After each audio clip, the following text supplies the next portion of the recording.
شکر کرنا، کسی کی زمین ہتھیانے کی کوشش نہ کرنا، کسی کے پیسے پہ قبضہ نہ کرنا، کسی کی عزت میں ڈورے نہ ڈالنا۔ خدا کے واسطے میرے عزیزو حرام کی طرف تو جانے کا سوچنا بھی نہ۔ ایک پیسہ حرام کا تیرے دسترخوان پر آ گیا، ایک پیسے کی بیڑی پی لی، اللہ اکبر۔ میرے چاند تمہارے یہاں کماد کی فصل ہوتی ہے، تم بڑے بڑے روڈوں پہ دیکھتے ہو ٹرالیوں میں بڑی بڑی کماد جاتا ہے، تم کیا کرتے ہو؟ تم بھوکے ہو کیا؟ تمہارے پاس 20 روپے نہیں کیا؟ تمہارے پاس 50 روپے نہیں؟ تم کلو کی ڈیری 50-60 روپے کی خرید کے چوس لو، تجھے پتہ ہی نہ لگا 22 سال کے نوجوان نے، تجھے پتہ ہی نہ لگا 15 سال کے نوجوان نے پچھلے سال رمضان کے 30 روزے رکھے تھے، پورے رمضان مبارک میں تراویح پڑھی تھی، صلاۃ و تسبیح بھی پڑھی تھی، اعتکاف بھی بیٹھا تھا، 5 وقت کی نماز پڑھتا ہے۔ جب ٹرالی میں سے چوری بغیر اجازت کے یوں گنے کا بانس نکالتا ہے، پہلی گڈیری کا رس تیرے منہ میں جاتا ہے، خدا کی قسم 1-1 سال کی باتوں کو خدا ضائع کر دیتا ہے۔ اور میرا چاند میں قسم اٹھا کے خدا کا قرآن آنکھیں پڑھے، کسی کی امانت میں خیانت کرے گا، قیامت کے دن حضور کے حوض کوثر سے محروم کر دیا جائے گا۔ مجھے بتا گنے کا ذائقہ اعلیٰ یا حوض کوثر کا ذائقہ اعلیٰ؟ اور میرے ویرو اجازت لے لیا کرو، ٹرالی والا اجازت نہیں دے سکتا، وہ بھی میرے عزیز و مزدور ہے، دیہڑی والا اجازت نہیں دے سکتا، وہ بھی مزدور ہے۔ جتنے گنے نکالو گے قیامت کے دن اتنی ہزار نیکیاں دینی پڑے گی۔ مجھے ایمانداری سے بتاؤ اس آدمی کو کون عقل مند کہے گا جو ایک گنے کے اوپر اپنے 50 سال کی نمازوں کا سجدہ دے دے گا؟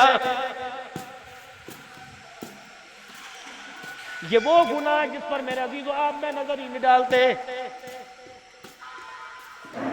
بھاجی لینے کے لیے گئے، کھیرے پڑے ہیں، مٹری پڑی ہے، گاجر پڑی ہے، اٹھایا کیا بھاؤ ہے؟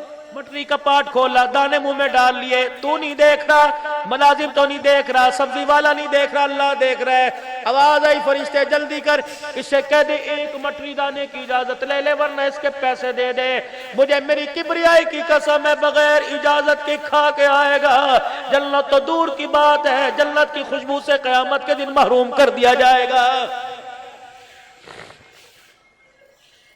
ایک آدمی مرنے کے بعد کسی کے خواب میں آیا، بچوں نے اس کی حالت دیکھی، تڑپ رہا ہے، پھڑک رہا ہے، کہ ابو جی آپ تو بڑے نمازی تھے، آپ تو بڑے حاجی تھے، عمرہ کرتے تھے، آپ تو بڑے متقی تھے، پرہیزگار تھے، لیکن آپ کی حالت قبر میں کیا ہے؟ فرمایا بیٹے سارے عمل اپنی جگہ، اللہ اکبر، میری قمیض پھٹ گئی ہے، شلوار میں سوراخ ہو گیا، میں نے بیوی سے کہا اس کو سی دے، میری بیوی نے کہا سوئی دھاگا کوئی نہیں، میں نے بچے کو کہا پڑوس سے سوئی دھاگا لے کے آ، میرا بچہ سوئی دھاگا لے کے آیا، اس سے میری قمیض سی دی گئی، اس سوئی دھاگے کو میں واپس کرنا بھول گیا، مجھے موت آ گئی، فرشتوں نے چاروں طرف سے گھیر کر اتنا مارا مجھے ادموا کر دیا۔ فرشتے کہہ رہے ہیں تو جس سے سوئی دھاگا لیا تھا اسے واپس کیوں نہیں کر کے آیا ہے؟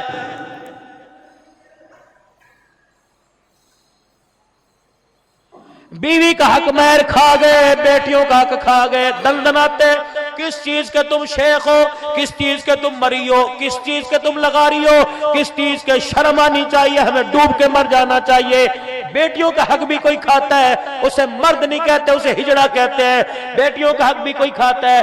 میرا چاند خدا کی قسم روزانہ ہر سال کسی ذمہ دار سے، مولوی صاحب سے اپنی وصیت لکھوایا کر، مکان میں اتنے حصے دار ہیں، دکان میں اتنے حصے دار ہیں، میرے کھیت میں، میرے مربے میں، میری حویلی میں اتنے حصے دار ہیں، وہ وصیت لکھوا کے اپنی جیب میں رکھا کر۔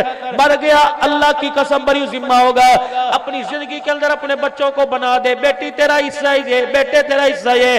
خدا کی قسم یہ قرآن سر پر رکھ کے کہہ رہا ہوں، اگر بیٹی کا حق کھا کے قبر میں چلا گیا تو ایک رات خدا کی قسم قبر میں گزارنا مشکل ہو جائے گا۔